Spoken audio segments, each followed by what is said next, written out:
عید کا دن آ گیا، خلیفہ وقت عید کی نماز پڑھاتے تھے، نمازیں بھی خلیفہ وقت پڑھاتے تھے۔ بنو امیہ کا خاندان ملنے کے لیے آ رہا ہے، سارے سرداروں کے بیٹے اعلیٰ پوشاک اعلیٰ لباس ملنے آ رہے ہیں۔ تھوڑے دیر بعد دیکھا تو بچے بھی ملنے آ رہے ہیں، امیر المومنین کی حیثیت سے بچے باپ کو ملنے آ رہے ہیں، اور ان کے جسموں پر پرانا لباس ہے۔ حضرت عمر انہیں دیکھ کر ادھر اپنے سرداروں کے بچے دیکھے تو زرق برق پوشاکیں، اپنے بچوں کو دیکھا۔ ارے اس باپ سے پوچھو جو سب کچھ کر سکتا ہو اور پھر مٹھی بند کر لے کہ نہیں میں نے حرام کی طرف نہیں جانا۔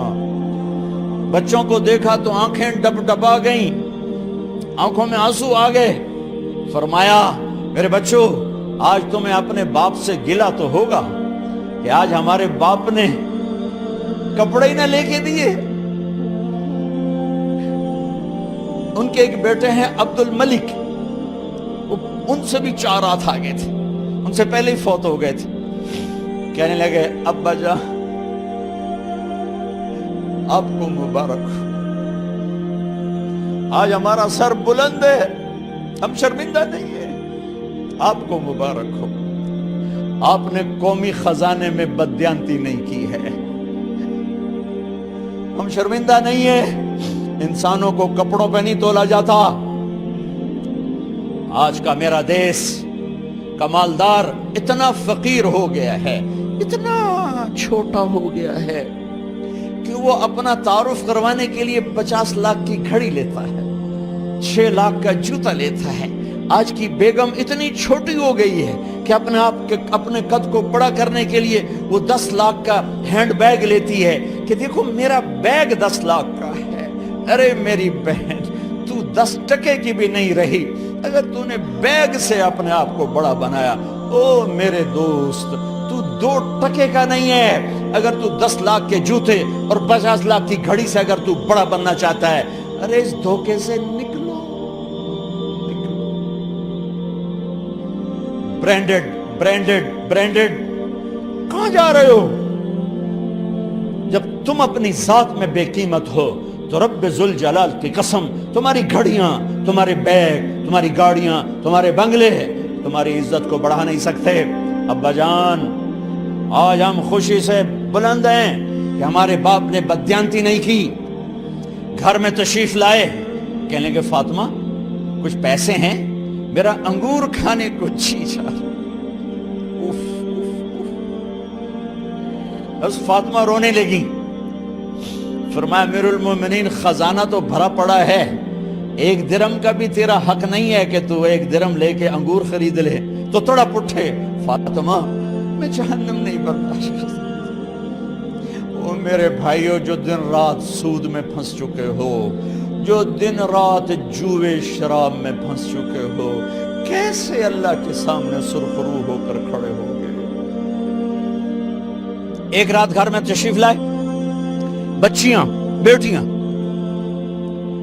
منہ پہ ہاتھ، کپڑا رکھا، دوپٹہ رکھا منہ پہ، اور بات کریں۔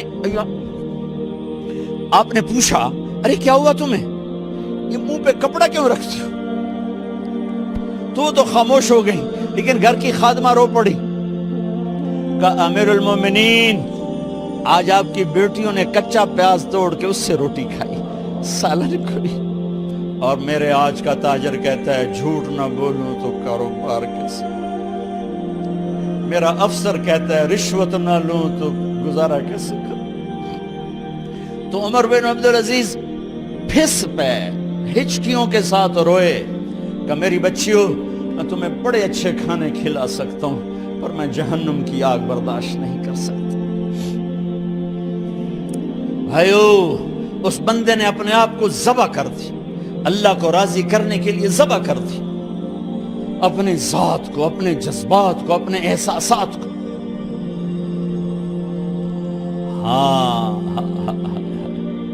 اب اللہ نے صلہ کیا دیا، جب انتقال ہونے لگا تو بلایا رجا کو، جو میں بات پہلے چھوڑ کے ادھر ان کی تھوڑی سیرت بتائی کہ رجا اب میں مرنے لگا ہوں، عبد الملک کالا ہو گیا تھا، ولید کالا ہو گیا تھا، سلیمان کالا ہو گیا تھا. یہ کیوں کالے ہوئے تھے؟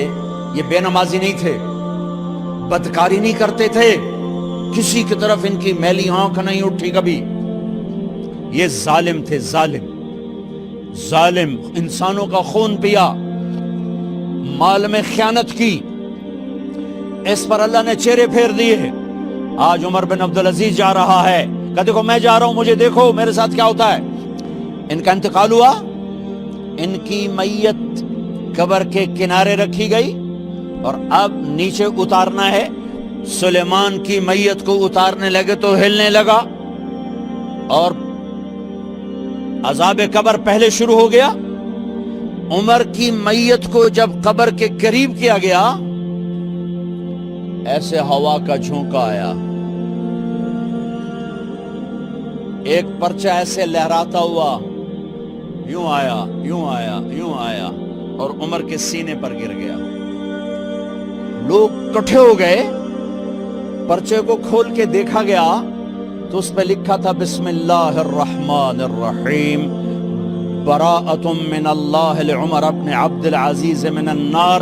یہ پروانہ ہے اللہ کی طرف سے اس کے بندے عمر کے لیے کہ اسے جہنم سے نجات کی خوشخبری سنا دی جائے.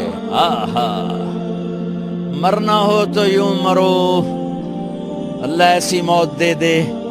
کہتے ہیں میں نے ان کو قبر میں اتارا، جب قبر میں اتارا تو کیا دیکھا؟